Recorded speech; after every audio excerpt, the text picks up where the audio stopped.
औज़ुबिल्लाहि मिनश्शैतानिर्रजीम बिस्मिल्लाहिर्रहमानिर्रहीम।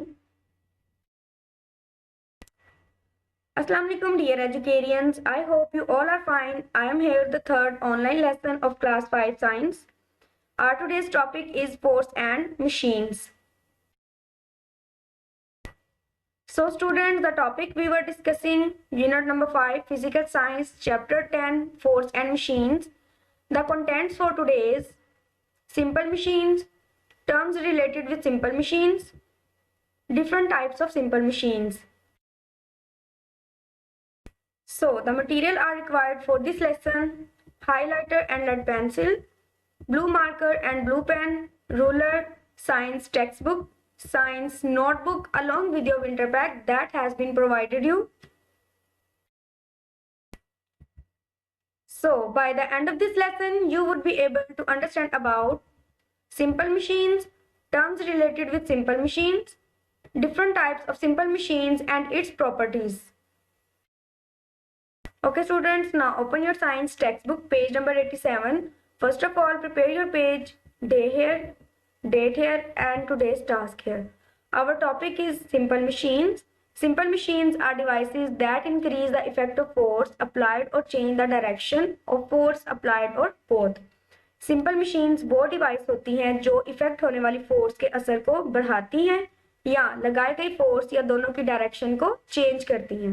For example, bottle opener, jack, knife, axe, nutcrackers are some examples of simple machines. Now, terms related with simple machines: effort. Effort is the force applied on the machine by the user. Effort किसी user के through मशीनों पर लगाए जाने वाली force का नाम है. Load. Load is the body on which work is done. Load वो बॉडी है जिस पर काम किया जाता है. Fulcrum. Fulcrum is a fixed point about which a machine can rotate while doing mechanical work. Fulcrum ये एक ऐसा पॉइंट होता है जिसमें मैकेनिकल वर्क करते वक्त एक मशीन रोटेट कर सकती है, घूम सकती है. Input energy. It is the amount of energy which is given into the machine to do some work. ये एनर्जी की वो अमाउंट होती है, वो मिकदार होती है जो मशीन को काम करने के लिए देते हैं. Output energy. It is the amount of work done by the machine.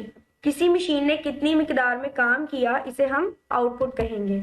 Now underline these important points. Now come to the next page 88. Topic is efficiency. It is the ratio of output energy to input energy.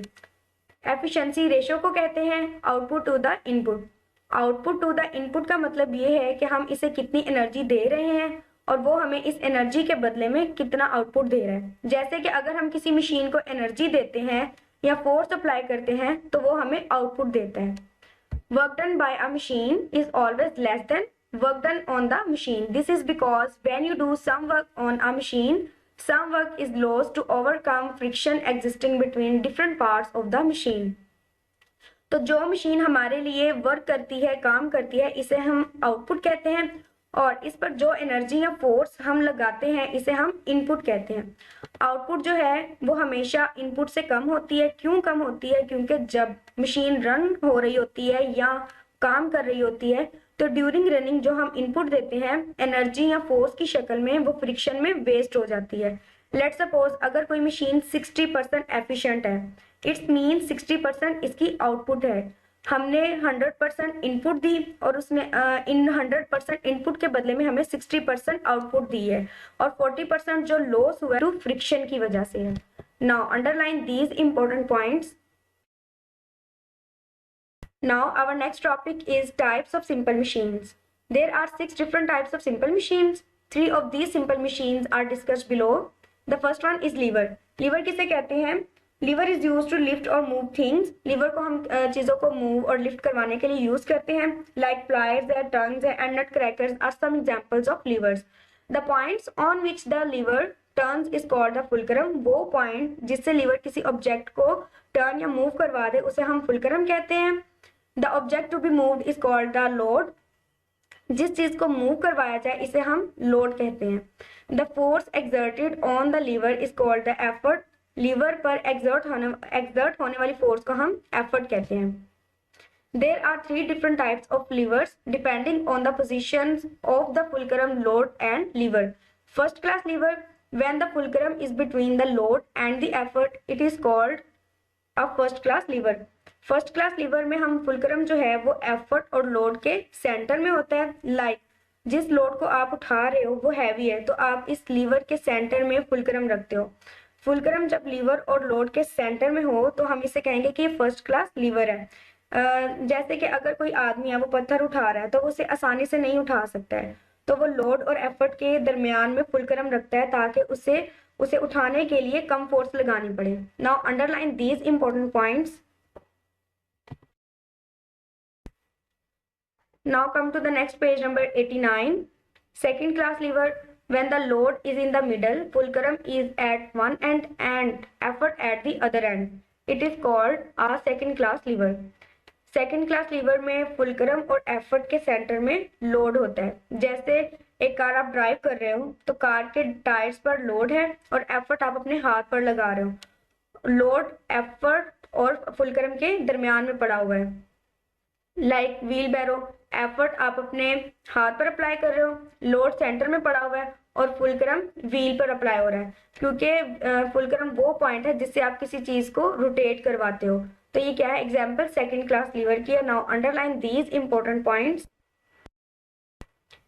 Now third class lever, when the effort is in the middle and load and fulcrum are at two ends, it is called a third class lever. Third class lever में क्या होता है कि fulcrum और load के दरमियान में effort होता है, इसे हम थर्ड क्लास लीवर कहते हैं. फॉर एग्जाम्पल ब्रूम है, फिशिंग रोड है, टंग्स है, ट्वीजर है, all examples are third class lever. Now come to the page number 90. Topic is inclined plane. An inclined plane is simply a slope on which heavy loads can be pushed up to a certain height. Inclined plane slope नुमा होता है. इसकी एक side up होती है और दूसरी down होती है, और इसकी मदद से हम भारी सामान को एक से दूसरी जगह कम फोर्स के साथ कहीं भी शिफ्ट कर सकते हैं. जैसे कि अदर कंट्रीज में लोग बहुत बड़ी बिल्डिंग्स बनाने के लिए इसे इस्तेमाल करते हैं, और इस मशीन के थ्रू वो हैवी स्टोन्स को आसानी से इंक्लाइंड प्लेन को इस्तेमाल करते हुए एक से दूसरी जगह हाइट पर ले जाने के लिए इस्तेमाल करते हैं. Now underline these important points. Now our next topic is wedge. A wedge is a triangular shaped tool with a sharp edge which can be formed when two inclined planes made of metal or wood are put together. Wedge जो है वो triangular shape tool है. इसकी एक side ज्यादा तेज होती है और दूसरी कम तेज होती है. इसे हम किसी भी ऑब्जेक्ट को स्प्लिट करने के लिए या अलग करने के लिए इस्तेमाल करते हैं. ये लकड़ी और मेटल से मिलकर बनती है. Some few examples wedge are knife, axe, nail and needles. Now underline these important points. So dear students, now all of you open your winter pad, page number 9. Question number 4, what is a wedge? Wedge क्या होता है? Answer, a wedge is a triangular shaped tool which is formed when two inclined planes are put together to form a sharp edge. wedge एक triangular shaped tool है जो दो चीजों से मिलकर बनता है, और इसकी एक साइड ज्यादा तेज होती है और दूसरी कम तेज होती है, और इसे हम चीजों को स्प्लिट करने के लिए इस्तेमाल करते हैं. Question number 5, what is inertia? Answer, the tendency of an object to resist any change in its motion is called inertia. Inertia किसी ऑब्जेक्ट या किसी चीज की मोशन, हरकत में तब्दीली के खिलाफ रुकावट को हम inertia कहते हैं. Part D, answer these questions in detail. Question number 1, give the difference between balanced and unbalanced forces. Now we will discuss balanced and unbalanced forces. Number 1 is balanced forces are equal in size when unbalanced forces are not equal in size. Number 2, balanced forces are opposite in direction. Balanced forces जो होती हैं वो इनकी direction opposite होती है, जबकि unbalanced forces are not opposite in direction. unbalanced forces की direction जो होती है वो opposite होती है. Number 3, there is no change in state. इनकी जो state है वो change नहीं हो सकती. Unbalanced forces are change in state, जबकि अनबैलेंस्ड फोर्सेज जो होती है उनकी स्टेट चेंज हो सकती है. Number 4, balance forces no change in direction. Balance forces की जो डायरेक्शन है वो चेंज नहीं हो सकती है. Unbalanced forces change in direction. Unbalanced forces की जो डायरेक्शन है वो चेंज हो सकती है. Question number 2, what is frictional force and how is it important? ये हमारे लिए क्यों जरूरी है? Answer, a force that opposes motion between two surfaces that are in contact with each other is called frictional force. We cannot work properly without friction because it acts in the direction opposite to the direction of motion of the body. Frictional forces जो होती हैं वो किसी भी दो चीज़ों के collide करने से, रगड़ने से प्रोड्यूस होती हैं। और अगर कोई सरफेस ऐसी है जहाँ पर फ्रिक्शनल फोर्स बहुत कम पाई जाती है तो वहाँ पर आपका चलना बहुत मुश्किल होता है, क्योंकि जिस सरफेस पर फ्रिक्शनल फोर्सेस ज़्यादा होती हैं वहीं पर आप आसानी से वॉक कर सकते हो, चल सकते हो। Okay students, now all of you open your science notebook. First of all, prepare your page, day, date and today's task here. Topic is unit number 5, chapter 10, force and machines. Now we will do question answers. So answer this question. Question number 4, what is a wedge? Question number 5, what is inertia? Part D, answer these questions in detail. Question number 1, give the difference between balanced and unbalanced forces. Answer balanced and unbalanced forces. Now question number 2, what is a frictional force? Answer. Now you have to rewrite all these questions in your notebook by taking the help from Winterbeck, page number 9. Now it's time for task to do. Learn highlighted points from page number 87 till 90 of unit 5 chapter 10. Learn part C, question number 4, 5 and part D, question number 1, 2 from Winterbeck, page number 9.